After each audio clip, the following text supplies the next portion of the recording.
Vous y croyez, vous, au destin? Moi, je dis le destin, c'est une série d'accidents prévus par le hasard. Et ça finit par faire des trajets humains tout à fait plausibles. Tenez, Régis, lui, il n'y croit absolument pas aux cartes. Eh bien, il est loin de se douter que chaque carte qu'il a tirée va imposer son chemin à venir. Le voyage, l'empêchement, la rencontre, la mort. Tenez, ce soir-là, il est à l'ambassade de France, son copain vendéen l'a invité, il lui a dit il y a des petits fours, il y aura à boire et à manger, viens, c'est une soirée, je te ferai montrer. Et puis ce soir-là, il y a une sorte de tombola, et il prend un billet au hasard et il gagne un voyage à Marseille, un week-end à Marseille aux frais de la princesse. Et alors tout payé, hôtel, restaurant, ben ça se refuse pas. Et voilà le Régis parti à Marseille.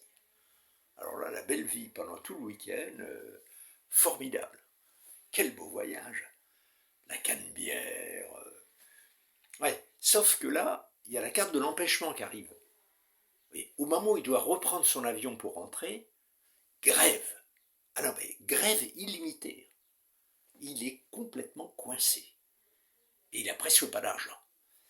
Ce jour-là, il se promène, il ne sait pas trop quoi faire, et le soir, il voit un cabaret, et il décide d'y aller. Voilà. Il commande une bière, il y a plein de gens assez âgés dans le cabaret, c'est assez curieux, il y a de la musique ancienne, et puis la tenancière du café, qui est une femme assez forte, blonde, cheveux bouclés, elle souhaite la bienvenue à tout le monde et à tous les résistants. Tiens, ça lui fait un peu drôle. Et effectivement, c'est une soirée sur la résistance. Oui, c'est pour ça, dans la salle, il y a beaucoup de résistants, ou de fils ou de filles de résistants, enfin, il y a une ambiance un peu particulière. Et puis de temps en temps, il y a des témoignages réels. Et puis il y a des poèmes, des gens qui disent des poèmes sur la résistance. C'est une très belle soirée. Régis ne s'attendait pas du tout à ça. D'ailleurs, la tenancière, elle cite des phrases, elle fait des citations de René Char, le poète résistant. Et elle passe de table en table. À la table juste à côté, elle dit à un homme, « L'impossible, nous ne l'atteignons pas, mais il nous sert de lanterne. » Elle passe à une autre table, elle s'adresse à une femme, et elle lui dit, « L'essentiel est sans cesse menacé par l'insignifiant. » À un moment donné, elle s'approche de Régis, elle le regarde dans les yeux et devant tout le monde, elle lui dit, « Impose ta chance, serre ton bonheur, va vers ton risque, ils s'habitueront. »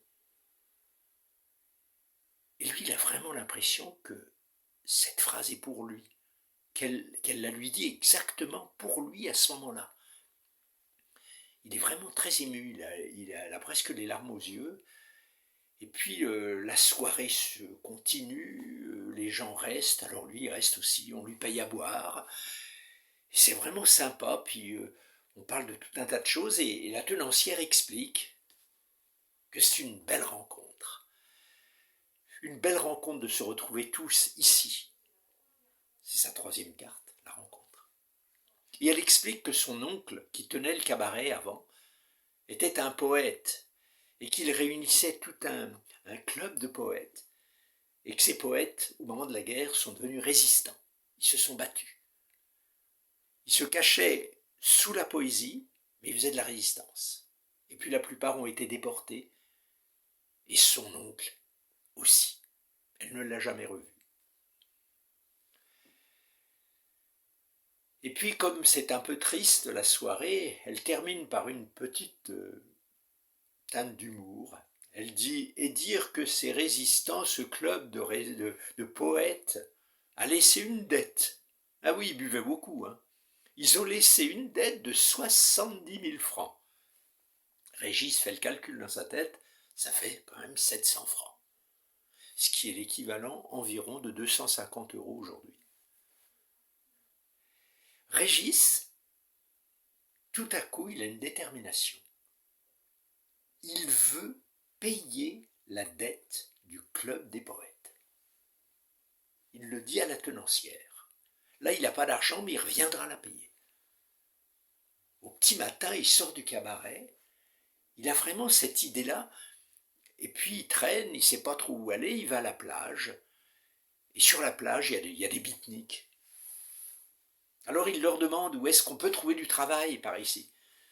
Et les beatniks lui disent à Draguignan, pas très loin d'ici, tu peux trouver, il y a des champs de melons et de tomates, et on cherche des gens pour la cueillette, alors si tu veux, va là-bas. Régis a presque pas d'argent, mais il réussit quand même à attraper un bus et à se rendre à Draguignan. Effectivement, il se fait embaucher dans une plantation. Il y a plein d'étudiants, il y a des gens de toutes les nationalités, puis ça bosse, hein, c'est dur. Hein. C'est pas beaucoup payé, mais il le fait d'arrache-pied, il le fait avec beaucoup de générosité, et il sympathise avec un jeune Marocain. Et ça se passe bien entre eux. Régis lui raconte toute sa dette, pourquoi il travaille et tout ça, et l'autre apprécie bien.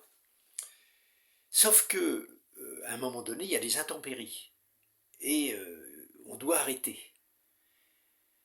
Comme il n'y a pas de contrat, ben, c'est journalier, ça s'arrête là. Alors Régis, il a quand même ses 250 €.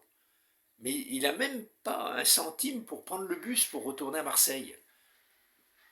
Quand il le dit à son copain marocain, son copain lui dit, il n'y a pas de problème, je te paye le bus. Régis refuse, il lui dit, écoute, tu travailles là, tu n'as pas beaucoup d'argent, je me doute bien que tu as vraiment besoin de cet argent. Et l'autre lui dit, non, j'insiste, c'est une dette que je rembourse. Et il lui donne l'argent. Il lui dit, je vais t'expliquer. Un jour, je suis sorti de prison, dans mon pays. J'avais rien. J'étais perdu, j'avais faim, j'étais vraiment perdu. Il fallait que j'aille dans une autre ville où se trouvait un cousin pour qu'il m'aide. C'était un long voyage et j'avais pas d'argent. Je suis allé voir le chauffeur du bus et je lui ai demandé est-ce qu'il pourrait m'aider. Il a refusé. J'ai demandé à des gens, personne ne voulait et le bus était prêt de partir et les gens s'impatientaient et moi j'étais là au bord de la porte. Et à ce moment-là, il y a un homme qui est venu du fond du bus. Il est venu vers le chauffeur et il lui a payé mon voyage. Moi, je l'ai remercié. Je me suis installé dans le bus, je me suis endormi et au matin, quand le bus est arrivé à la ville, j'ai cherché l'homme. Et je l'ai vu descendre. Alors je suis allé vers lui, je lui ai dit, monsieur, venez avec moi chez mon cousin, il va vous rembourser ce que vous m'avez payé. Et l'homme a dit non, pas du tout. En te payant le bus, je me suis acquitté d'une dette. Car un jour, moi aussi, on m'a payé un voyage. Je n'avais pas les moyens. Alors, accepte. Tu ne me dois rien. Mais si un jour quelqu'un a besoin d'argent, eh ben tu pourras le rembourser ta dette, voilà. Voilà, dit le Marocain, c'est pour ça. Je rembourse ma dette, tu me fais du bien. Maintenant, je suis libre. Régis trouvait que c'était une belle idée, comme une chaîne entre les gens du monde entier. Il était heureux, il a pris le bus à Draguignan et il est parti à Marseille. Il a été rembourser la dette. Et puis il a dit à la femme qu'il reviendrait un jour, qu'il avait passé un moment super bien. Et maintenant, il est sorti, il était libre. Il était libre, mais comme mort, il n'y avait plus rien. Il n'avait aucun projet, pas d'argent, rien. Et il ne savait pas du tout où aller. Mais, ça, si c'est la carte de la mort, l'envers de la carte de la mort, ça veut dire aussi que c'est la renaissance. Il va se passer quelque chose, tout est possible puisqu'il n'y a rien. Il avait beaucoup d'optimisme. Il s'est mis au bord de la route, s'est dit je vais faire du stop. Et puis voilà, en attendant, sous le soleil, il a mis la main dans sa poche et machinalement, il a senti une carte. C'était la carte de tarot que ne lui avait pas, qu'il n'avait pas rendue à la fille au bord de la Tamise. Il a regardé, il a vu que c'était le pendu. Lui, il ne savait pas du tout la signification de cette carte. En fait, le pendu, c'est une mauvaise carte, c'est le blocage. On tourne en rond, on n'avance pas. Heureusement qu'il ne le savait pas. Mais ça, c'est si on la tire à l'endroit. Mais si on la tire à l'envers, ça veut dire l'attente, la gestation. Il peut se passer des choses. Mais lui, Régis ne savait pas ni la signification de la carte, ni de quel côté il l'avait tirée. Alors il a attendu,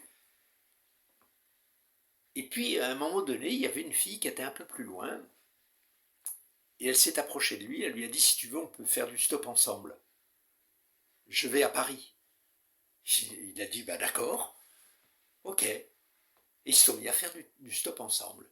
Il y a un camion qui est arrivé, un routier, il a dit, je peux vous emmener jusqu'à Paris. Ils ont dit, génial. Ils sont montés dans le camion, et le camion est parti. Et avec les vibrations, Régis, il a commencé à somnoler un petit peu. Il était bien, il se sentait bien, il se sentait heureux. Il y avait cette phrase de René Char qui lui revenait en tête. Impose ta chance, serre ton bonheur, va vers ton risque, ils s'habitueront. Et à ce moment-là, il a entendu dans le poste de radio, c'est un beau roman, c'est une belle histoire, c'est une romance d'aujourd'hui. Et il a sombré dans un sommeil heureux.